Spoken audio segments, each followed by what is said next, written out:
Hello! Aujourd'hui, on va apprendre à réaliser ensemble ces petits nœuds papillons en crochet pour accessoiriser tes tenues au boulot, lors d'événements ou quoi. C'est juste trop classe et regarde-moi la beauté de ce point.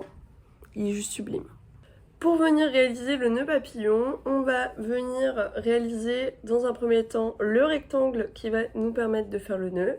Ensuite, un petit anneau pour accrocher et la petite bande pour pouvoir venir nouer autour du cou. Au niveau du matériel, tu vas avoir besoin d'une pelote. Personnellement, j'utilise du coton. Donc là, moi, je vais partir sur un nœud papillon marron, parce que je vais en faire un deuxième exactement comme celui-ci. Je vais partir sur une pelote de coton de chez Sauce Grain qui se crochette en 2,5-3 et ici, je vais la crocheter en 3 mm. Tu vas voir, c'est un tuto qui est hyper facile à faire, qui est juste un peu long le temps de faire le point et de le maîtriser, mais qui est vraiment sublime dans le rendu. Donc on est parti pour le tuto. Avant de commencer ce tuto, je te refais un petit point de comment est fait le nœud papillon. Alors le nœud papillon, en fait, on a un rectangle, enfin plutôt un carré qu'on va venir replier en deux et qu'on va venir coudre ici du côté, donc à l'arrière, pour donner du coup le nœud papillon. On va avoir un petit bandeau qu'on va venir accrocher à l'arrière aussi pour resserrer le nœud papillon.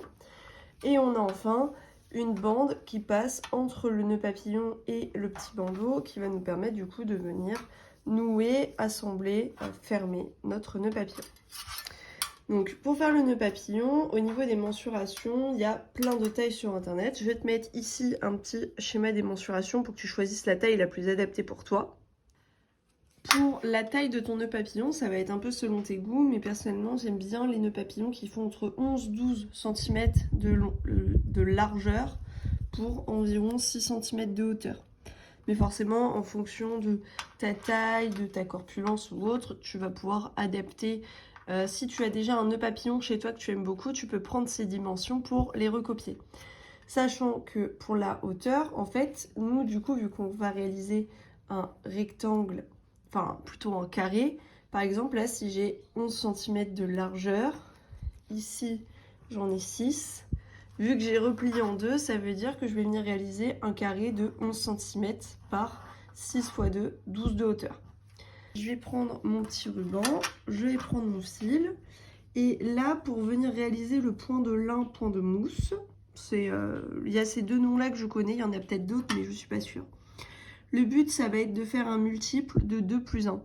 C'est-à-dire que là, je vais venir monter une chaînette de mailles impaire qui va faire à peu près 12 cm. Sachant que je vais peut-être faire un tout petit peu plus parce que sur le retour, ça va se resserrer. Donc, je prends mon fil. Hop. Et là, donc un crochet de 3 mm. Et là, je viens réaliser une chaînette de mailles impaires. Pour la chaînette, du coup, c'est je fais donc mon nœud coulant et je passe mon crochet à l'intérieur. Je fais un tour sur mon crochet, je repasse dans la boucle. Un tour sur mon crochet, je passe dans la boucle. Un tour sur mon crochet, je passe dans la boucle. Ainsi de suite, jusqu'à avoir une chaînette qui fasse un tout petit peu plus de 12 cm. Et qui soit impaire. Là, je viens de réaliser une chaînette de 27 mailles en l'air qui fait à peu près 13 cm. Je sais que quand je vais commencer à crocheter, ça va légèrement se resserrer. Du coup, je ne m'inquiète pas. Normalement, je devrais être bon sur les 12 cm. Ensuite, pour le point de mousse, on va venir faire une maille serrée dans la troisième maille à partir du crochet. En gros, on va venir faire une maille serrée. On ne plante pas dans la première, pas dans la deuxième, mais dans la troisième maille de notre chaînette. Donc, je viens faire une maille serrée. Donc, je plante dans la troisième maille de ma chaînette, comme ceci. Et là, je viens faire une maille serrée. Pour la maille serrée, je fais un tour autour de mon crochet, je tire, j'ai 2 brins sur mon crochet, je fais un tour, je passe dans les deux. Là, je vais juste venir prendre un stitch marker et mon stitch marker, je vais venir le mettre dans le trou. Donc là, dans le trou qu'il y a au niveau des 2 mailles que j'ai sautées. Hop, je mets mon stitch marker dedans. Comme ça, le tout premier trou est repéré. Et ensuite, le but, ça va être de faire une maille en l'air et de planter dans la suivante. Donc à chaque fois, on va laisser un trou, une maille serrée, un trou, une maille serrée, un trou, une maille serrée. Et pour ce faire, pour le trou, je fais une maille en l'air. Ensuite, donc, je plante pas dans la première maille, mais dans la deuxième. je viens faire une maille serrée. Donc un tour sur mon crochet, je tire, un tour, je passe dans les deux. Une maille en l'air. Donc je plante pas dans la première, je plante dans la deuxième. Une maille serrée. Je vais faire ça sur toute la longueur. Une fois que j'arrive à la fin de ma chaînette, je viens donc réaliser ma dernière maille en l'air et maille serrée dans la dernière maille. Normalement, tu dois bien arriver dans la dernière maille si tu as bien fait un nombre de mailles impair lors de la réalisation de ta chaînette. Et une fois, donc là, on a fini le rang numéro 1, on va pouvoir passer au rang numéro 2. Pour le rang numéro 2, on va faire 2 mailles en l'air. 1, 2. Et on va venir faire une maille serrée dans le trou du rang précédent. Donc là, on avait fait une maille serrée. Et ici, on a un trou, la maille en l'air qu'on a fait tout à l'heure. On va venir planter dans ce trou et réaliser une maille serrée. Comme ceci. Là, je peux reprendre un stitch marker pour noter de ce côté-là le trou. Donc là, c'est les 2 mailles en l'air sont ici. Donc hop, je plante dedans pour repérer le trou pour tout à l'heure. Et là, je refais exactement pareil. Donc, je fais une maille en l'air et je plante dans le trou suivant, donc dans le trou précédent. Là, on avait fait la maille en l'air précédente pour venir faire une maille serrée. En gros, on va travailler en quinconce, c'est-à-dire que là où j'avais fait une maille serrée, je fais une maille en l'air. Et là où j'avais fait une maille en l'air, je plante pour venir faire une maille serrée. On va venir travailler comme ça sur tout notre rang. Donc, alterner une maille en l'air, une maille serrée dans le trou, jusqu'à arriver au bout du rang numéro 2. À chaque fois, une maille en l'air et une maille serrée dans le trou. Je fais ça sur toute la longueur. Une fois que j'arrive à la fin de mon rang, je vais pouvoir venir réaliser ma dernière maille en l'air. Et du coup, ma toute première maille serrée était dans les 2 mailles en l'air que j'avais laissées pour pouvoir faire le premier rang. Et du coup, je peux enlever mon stitch marker et planter dedans et faire ma maille serrée, comme ceci. Pour le rang numéro 3, on va faire exactement comme pour le rang numéro 1. On va venir faire, comme pour le rang numéro 2, pardon, faire 2 mailles en l'air. On va planter dans le premier trou que j'avais laissé. Hop. Et on va venir faire une maille serrée, comme ceci. Je peux continuer à mettre mon stitch marker pour repérer les 2 premières mailles en l'air, du coup, qui seront là où je ferai ma dernière maille serrée sur le rang d'après. Et je continue à chaque fois, je fais une maille en l'air et une maille serrée dans le rang précédent. Une maille en l'air et une maille serrée. Je fais ça à chaque fois et là on va pouvoir commencer à voir le motif apparaître. Chaque fois je plante dans la maille en l'air du rang précédent pour faire ma maille serrée. Et là tu dois pouvoir le voir, il y a le motif qui commence à apparaître. Donc je vais faire ça sur toute la longueur et là mon objectif ça va être de le monter sur 12 cm en hauteur. Donc je vais continuer mon rectangle, je vais juste le refaire pour avoir 12 cm, donc je vais rajouter quelques mailles supplémentaires. Et une fois que j'aurai fini de faire mon carré ou mon rectangle, je pourrai m'arrêter et on passera ensemble à l'assemblage pour passer à l'étape suivante. A tout de suite. Donc là, je suis arrivée à ma hauteur de 12 cm pour presque 12 cm de largeur. Et du coup, j'ai fini mon petit carré rectangle. Donc là, ce que je vais venir faire, c'est que je vais venir assembler du coup les 2 parties ensemble en le pliant en 2 pour du coup avoir le petit rectangle de mon nœud papillon. Pour ce faire, je vais me tirer un peu de fil, à peu près 2-3 fois la taille de mon rectangle, et je vais venir couper. Comme ceci. Une fois que j'ai fait ça, je vais venir faire un nœud au bout de mon fil, comme ceci. Maintenant, je vais venir rejoindre les 2 parties en réalisant une couture. Donc je vais prendre une aiguille à coudre, une aiguille à laine, c'est ce que vous voulez. Et je vais tout simplement plier en 2 mon rectangle et venir rejoindre en faisant à chaque fois. Je plante d'un côté, je plante en face. Et ainsi de suite sur toute la longueur. Donc je plante d'un côté, hop, je passe dans la maille suivante et je plante dans la maille suivante d'en face. Comme ceci. Et je vais faire ça sur toute la longueur. Une fois que j'ai fini du coup d'assembler mes deux côtés ensemble, je vais pouvoir venir replanter une dernière fois dans la dernière maille et faire un nœud.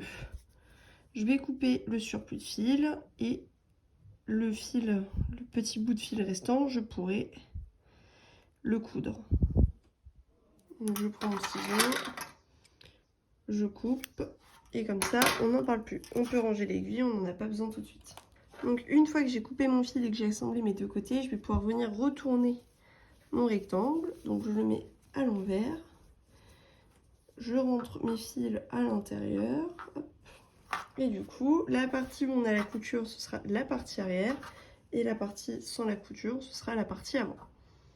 On va pouvoir venir juste faire le pliage pour vérifier qu'on est bien au niveau de la taille. Donc pour le pliage, je me mets au milieu. Je prends mes deux doigts, je pince. Comme ceci, donc je me mets au niveau du milieu. Un doigt de chaque côté, je pince. Et je fais pareil de l'autre côté. Je rassemble. Et là, on a notre nœud papillon. Maintenant, on va venir faire donc la petite bande qui va nous permettre de le resserrer au milieu. Hop, je pose mon nœud papillon. Je reprends mon fil marron. Et là, ce que je vais venir faire, c'est que je vais venir faire un petit rectangle de 4 mailles serrées. Hop. Donc je fais 5 mailles en l'air. 1, 2, 3, 4, 5. On va venir faire des rangs de 4 mailles serrées. Donc je plante pas dans la première, je plante dans la deuxième. Comme ceci. Je fais des mailles serrées. Une maille serrée. 2 mailles serrées.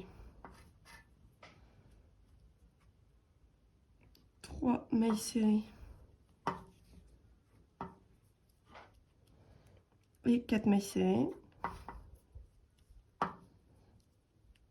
Là, je vais faire un petit rectangle, de quoi pouvoir venir faire le tour de mon nœud papillon. Pardon, j'ai oublié, pour les retours, c'est une maille en l'air, 4 mailles serrées. Donc à chaque fois, vous faites 4 mailles serrées, une maille en l'air, 4 mailles serrées, une maille en l'air. Au fur et à mesure que je fais mon rectangle, je viens le mettre dessus pour voir si j'arrive à faire tout le tour en le serrant bien. Là, je suis pas trop mal en longueur parce que je serre bien et je fais tout le tour. Et du coup, j'ai fait un rectangle de 6 par presque 2 cm. Je vais faire exactement comme pour l'assemblage du rectangle. Je vais venir me laisser un peu de longueur de fil pour pouvoir coudre. Hop. Je vais venir faire un nœud pour fermer. Hop. Je vais reprendre mon aiguille. Et donc cette fois, je vais venir assembler mon petit rectangle à mon nœud papillon, donc que j'ai déjà mis en forme tout à l'heure. Si je veux, je le remets en forme bien. Hop, je vérifie que la mise en forme me plaît bien. Toc toc, à peu près au milieu, centré. Voilà.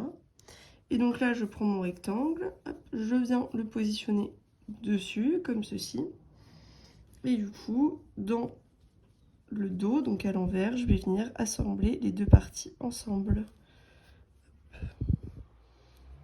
Comme ceci. Donc je serre fort. Là, je vais faire un aller-retour pour que ce soit bien fermé. Hop, à chaque fois, je passe dans la maille d'en face. Comme ceci.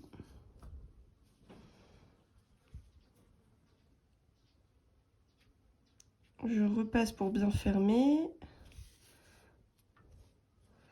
Je fais pareil de ce côté-là. Oula, je me fais attaquer par un bourdon. Et voilà. Une fois que je suis arrivée au bout, je fais un nœud.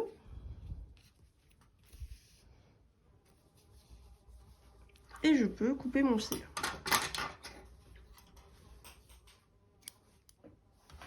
Comme ceci. Là, on en a enfin fini pour l'aiguille. Hop, je vais bien repositionner au milieu. Je mets de la forme. Le seul truc qu'on peut faire, c'est qu'on peut retourner comme ceci. notre petit rectangle pour que l'endroit soit du bon côté et que du coup la couture soit à l'intérieur. Donc là c'est plutôt pas mal. Il va nous manquer plus que le petit ruban pour venir attacher. Et ce qu'on va venir faire, donc là vous faites votre tour de cou. Donc vous allez venir faire un ruban de la taille de votre tour de cou. Et quand vous arriverez au bout, donc que vous pourrez presque rejoindre les deux parties, vous commencerez à faire des rangs de brides pour pouvoir avoir un trou pour passer notamment un petit bouton. Si vous voulez pas le petit bouton, vous pouvez faire un truc tout lisse et juste faire un nœud, donc faire suffisamment long pour pouvoir attacher en nœud, ou sinon accrocher un scratch. Donc on fait exactement pareil, on vient faire un petit rectangle et une fois que vous avez la bonne longueur, enfin presque la bonne longueur pour attraper votre cou, disons que moi mon cou il arrive là. Dès que j'arrive ici, là, donc il me restera ça à faire, je viendrai faire des rangs de brides. Donc je vais venir faire mon rectangle, on fait comme pour le rectangle ici, donc on fait 5 mailles en l'air et des rangs de 4 mailles serrées. Et une fois que vous avez fait ça, on se retrouve pour faire juste les 4 brides à la fin et on aura fini notre nœud papillon. Hop, donc là, moi je suis arrivée à presque ma longueur de tour de cou. Ça s'arrête à peu près à ce niveau-là quand je fais le tour de mon cou. Du coup maintenant je vais venir faire des rangs en demi-bride, comme ça si je veux y mettre un petit bouton je pourrais. Maintenant je vais faire mes rangs de brides, donc pour les rangs de brides je viens faire 2 mailles en l'air. Une maille en l'air, 2 mailles en l'air. Ensuite je fais un tour sur mon crochet, je plante dans la maille suivante, je fais un tour, je tire, je passe dans les deux premières, je passe dans les deux suivantes. Je fais un tour, je plante, je fais un tour que je tire, je fais un tour, je passe dans les deux premières, je fais un tour, je passe dans les deux suivantes. Je fais ça une 4e fois.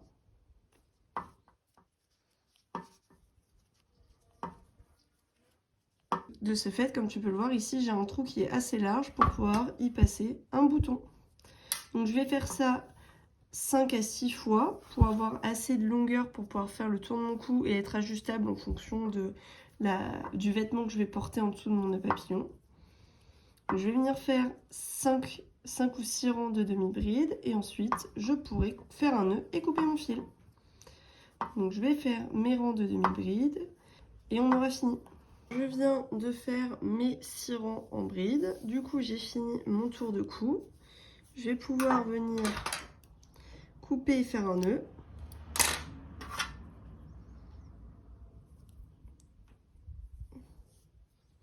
Et donc là, ça je vais pouvoir le passer à l'arrière de mon nœud papillon.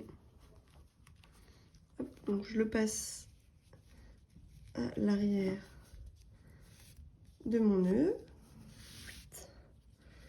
Et là, il ne me restera plus qu'à venir, en fonction de la solution que tu préfères, soit coudre un petit bouton à l'intérieur. Donc soit tu viens faire comme j'ai fait ici et tu couds un petit bouton à l'intérieur pour pouvoir venir accrocher. Soit tu mets un scratch, soit tu mets un bouton pression ou autre. Mais voilà ce que ça te donne une fois fini. Il te restera plus qu'à rentrer les fils, mais voilà, ton nœud papillon est terminé.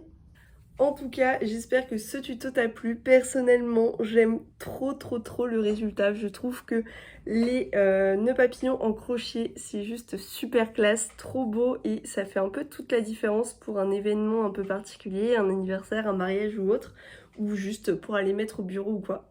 C'est une très bonne idée de cadeau pour offrir aussi à un ami, de la famille, ton copain, ton frère, ton père, etc. En tout cas, moi j'adore. J'espère que le tuto t'a plu. N'hésite pas à me faire un retour en commentant la vidéo ou en la partageant à tes amis, ta famille ou toute personne qui pourrait t'intéresser pour refaire ce petit nœud papillon. Si jamais tu as envie de me suivre sur mes réseaux, tu peux me retrouver sur TikTok et Instagram à @looks_crochet. Et sur ce, je te fais plein de bisous et on se retrouve vite pour plein d'autres tutos.